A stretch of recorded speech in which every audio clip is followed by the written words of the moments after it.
Visakha steel plant వద్ద మంత్రి నారా లోకేష్ పర్యటన తీవ్ర ఉద్రిక్తతకు దారితీసింది. కార్మికుల ఆగ్రహం, నిరసనల మధ్య ఆయన వ్యవహరించిన తీరు కాస్త అక్కడ వాతావరణాన్ని వేడెక్కించింది. హోంమంత్రి వంగలపూడి అనితతో కలిసి స్టీల్ ప్లాంట్ వద్దకు చేరుకున్న లోకేష్ కి కార్మికుల మృతి, నిర్వహణ లోపంపై ప్రశ్నలు ఎదురయ్యాయి. దీంతో ఆయన సహనం కోల్పోయి కార్మిక సంఘాల నేతలను ఉద్దేశించి తీవ్ర వ్యాఖ్యలు చేశారు. ప్లాంట్ లో జరిగిన ప్రమాదాలు, కార్మికుల భద్రతా అంశాలపై తీవ్ర అసంతృప్తి వ్యక్తం చేసిన కార్మిక సంఘాలు మంత్రి లోకేష్ ఎదుటే నిరసనలకు దిగారు. నైపుణ్యం లేని కాంట్రాక్టు కార్మికులను ఎలా అనుమతించారన్న ప్రశ్నతో మంత్రిని నిలదీశాయి. దీంతో అక్కడ ఉద్రిక్త పరిస్థితులు నెలకొన్నాయి. ఆ సమయంలో ఎంపీ భరత్, హోంమంత్రి అనితలు పరిస్థితిని చల్లార్చేందుకు ప్రయత్నించినా కార్మికుల ఆగ్రహం మాత్రం తగ్గలేదు. పరామర్శకు వచ్చి అవహేళనగా మాట్లాడారని, మానవత్వం లేకుండా ప్రవర్తిస్తున్నారని లోకేష్ ని ఉద్దేశించి కార్మిక సంఘాల నేతలు, కార్మికులు ఆగ్రహం వ్యక్తం చేశారు.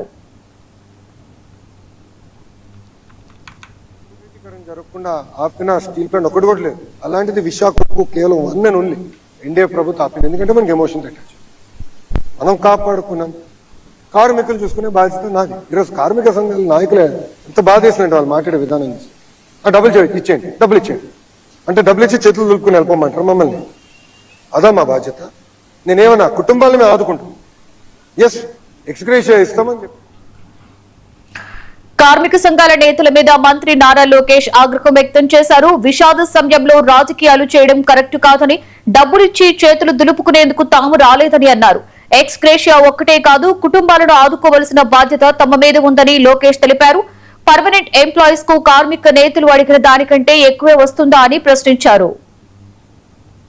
ఆపిన స్టీల్ ప్లాంట్ ఒకటి కూడా లేదు. అలాంటిది విశాఖకు కేవలం 1 and only ఎన్డీఏ ప్రభుత్వం ఆపింది. ఎందుకంటే మనకి ఎమోషన్ అటాచ్. మనం కాపాడుకున్నాం.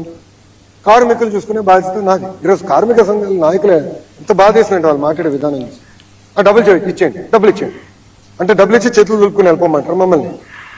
అదా మా బాధ్యత. నేనేమన్నా కుటుంబాలను మేము ఆదుకుంటాం. ఎస్, ఎక్స్గ్రేషియా ఇస్తామని చెప్పి అంటే ఎలాంటి డౌట్ లేదు. ఒక ఆయన ఏమన్నాడంటే, విచిత్రం, ఒక కార్మిక నాయకుడు ఏమన్నాడంటే, అసలు మీరు ప్యాకేజ్ ఇవ్వకుండా ప్లాంట్ తెరిసేది కాదు కదా, ప్లాంట్ తెరుచుకుని ఉంటే మనిషి చనిపోయాడు కాదు కదా. మాట్లాడే విధానం అండి ఇది. మీడియా మిత్రులు, ప్రజలు కూడా ఆలోచించండి దయచేసి. ఏంటిది? ప్రైవేటీకరణ జరగకుండా ఆపిన స్టీల్ ప్లాంట్ ఒకటి కూడా లేదు. అలాంటిది విశాఖకు కేవలం 1 and only ఎన్డీఏ ప్రభుత్వం ఆపింది. ఎందుకంటే మనకి ఎమోషన్ అటాచ్. మనం కాపాడుకున్నాం.